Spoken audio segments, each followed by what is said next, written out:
सन 2000 के बाद जन्म लेने वाले बच्चे इमोशनली बैलेंस्ड नहीं हैं, उन फुल इमोशनली ग्रोन अप नहीं हुए। सवाल है ऐसा क्यों?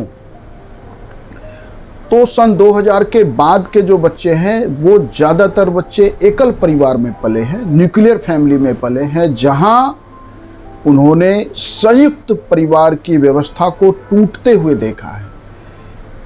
पिता के संबंधी भाई से उन्हें दूर जाते देखा है। उन्होंने ये कहानियाँ सुनी हैं कि पिता के साथ ताऊ या चाचा ने धोखा किया है। तो जिस वातावरण में वो पल रहे हैं न्यूक्लियर फैमिली में, वहाँ जॉइंट फैमिली को लेके इतनी नकारात्मकता, इतनी नेगेटिविटी उसके मन में डाली गई है कि जहाँ उसे ये लगता है कि सिर्फ माँ और पिता ही उसके हितों की, उसके इंटरेस्ट के लिए काम कर सकते हैं, बाकी सभी लोगों ने उसके माँ या पिता को नुकसान पहुंचाया है। वो ऐसे बच्चे रिश्ते नातेदारों से परिवार को दूर जाते देखा है। बाकी सारे रिश्ते, वो मौसा का हो, वो फूफा का हो, वो अन्य रिश्ते हों, सभी रिश्तों से, बुआ से, ताऊ से, चाचा से परिवार को दूर जाते देखा है। और कुछ रिश्ते जो आज प्रासंगिक हो रहे हैं या ज़्यादा रेलेवेंट हो रहे हैं, वो मामा या नाना नानी का जो परिवार के साथ रिश्ता है, वह पिता के तरफ के जो रिश्ते हैं उससे परिवार दूर जा रहा है। माँ के तरफ के जो रिश्ते हैं वह परिवार के अब मुख्य रिश्तेदार बन गए हैं। ये सारे परिवर्तन सन 2000 के बाद के जन्मे बच्चों ने देखा है। इन बच्चों ने परिवार और समाज के बीच में रिफ्ट वैली बनते देखा है कि जहां परिवार में ये चर्चा सामान्य सुना है कि समाज क्या होता है, समाज कौन सी मेरी चिंता करता है, मैं क्यों समाज की चिंता करूं, मैं जैसे चाहूँगा वैसे जीऊँगा। मतलब जो मैं चाहता हूं, जो मुझे सही लगता है वही सही है, समाज कहाँ होता है बीच में आने वाला। ऐसे बच्चों ने अपने पिता को आर्थिक चुनौतियों के लिए संघर्ष करते हुए देखा है कि कैसे पिता उसकी परिवार की ज़रूरतों को पूरा करने के लिए दिन रात मेहनत करते देखा है, और उस मेहनत के बाद भी अपेक्षित रिजल्ट न आने पे परिवार में नशे का बढ़ता प्रयोग देखा है। आज ऐसा नहीं है कि 2000 के पहले समाज में नशा नहीं था और 2000 के बाद जो है नशे का प्रयोग बढ़ गया, लेकिन नशा सार्वजनिक नहीं था, पब्लिक नहीं था।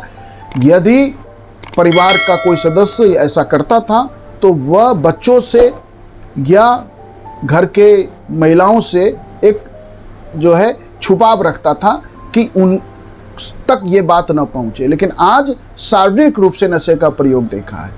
दादा दादी की अवहेलना होते देखा है इन बच्चों ने कि दादा दादी जो है वो तो बुआ की ज़्यादा चिंता करते हैं, वो तो ताऊ की ज़्यादा चिंता करते हैं, वो तो चाचा को ज़्यादा प्रेम करते हैं, और हमारे पिता का ध्यान नहीं रखा, हमारे पिता को उचित अवसर उपलब्ध नहीं कराया। ये सारी नकारात्मकताओं के बीच सन 2000 के बाद के जन्मे बच्चे डेवलप हो रहे हैं।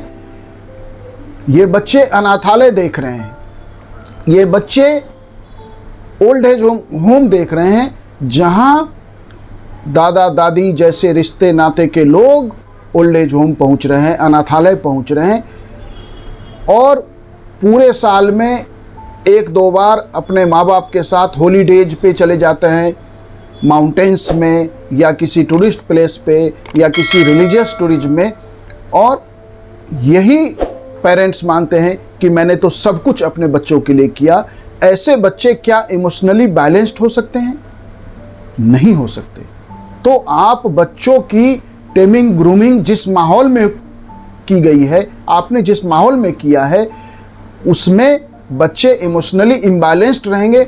यदि आप चाहते हैं कि बच्चे इमोशनली बैलेंस्ड हों, क्योंकि यह बात समझना पड़ेगा, man is a social man, आदमी को जीने के लिए एक समाज चाहिए। तो बच्चों को अनाथालय लेके जाइए, वहाँ दिखाइए, वहाँ समय जो है बिताइए कि समाज का असली चेहरा जो है वो बच्चा देखे, और उसके प्रति एक जो है पॉजिटिविटी उसके अंदर है। ओल्ड एज होम लेके जाइए, मतलब समाज का दर्शन कराइए। समाज क्या है, यह बच्चों का बोध जो है उसको खुद अपनी आंखों से होने दीजिए।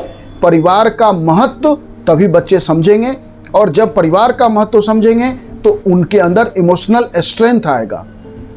पेरेंट्स ये बात समझे कि गैजेट्स दे देना, आर्थिक सपोर्ट दे देना जो है टेमिंग ग्रूमिंग नहीं है। यदि आप चाहते हैं कि आपका बच्चा अपने कैरियर में सफल हो, और यदि कैरियर में कोई शुरुआती असफलता मिलती है तो वह जो है अपना पेशेंस न लूज करे, वह किसी गलत दिशा में ना जाए, वह नशा के लत के तरफ ना जाए, वो अन्य किसी तरह का जो है अपने जीवन के साथ जोखिम ना उठाए।